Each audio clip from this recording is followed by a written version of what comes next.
एक बोरी गेहूं। प्रतापनगर एक बहुत ही संपन्न राज्य था। वहाँ के राजा बहुत ही प्रतापी थे। वो प्रजा का पूरा ख्याल रखता था। राजा ने पूरे जीवन प्रजा के मन से सेवा की थी, लेकिन अब वह बूढ़े हो चुके थे, तो मन में बड़ी दुविधा थी। उनके बाद राज को कौन चलाएगा।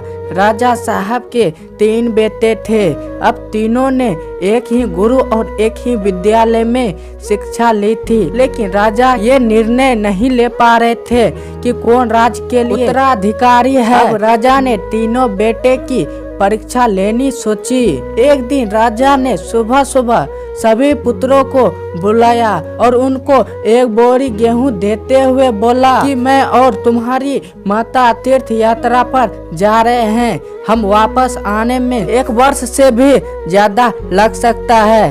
तुम तीनों ये जिम्मेदारी है कि अपने हिस्से के गेहूं को संभाल के रखना, और जब मैं वापस लौटूंगा तुमको ये गेहूं की बोरी वापस लौटानी है।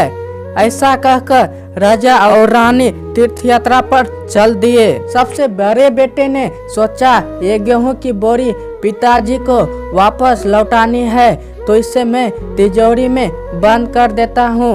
जब पिताजी आएंगे तो वापस दे दूंगा।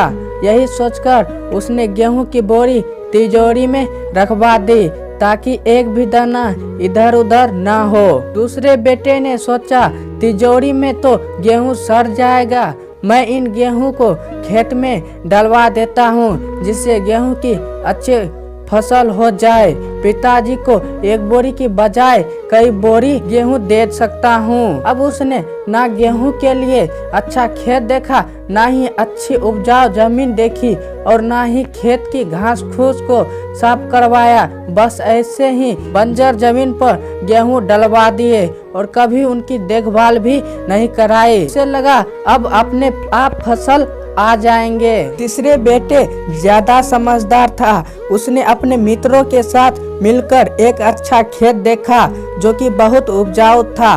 फिर उसकी मिट्टी बदलवाई, वहाँ के घास घूस साफ करवाई और फिर से विद्वानुसार गेहूं के दाने खेत में बो दिए। पूरी लगन और मेहनत के साथ हिफाजत करने लगी। समय पर खाद पानी सब कुछ दिया। साल भर बाद पहली फसल आई। उसने फिर से बोया, फिर अन्न उपजा।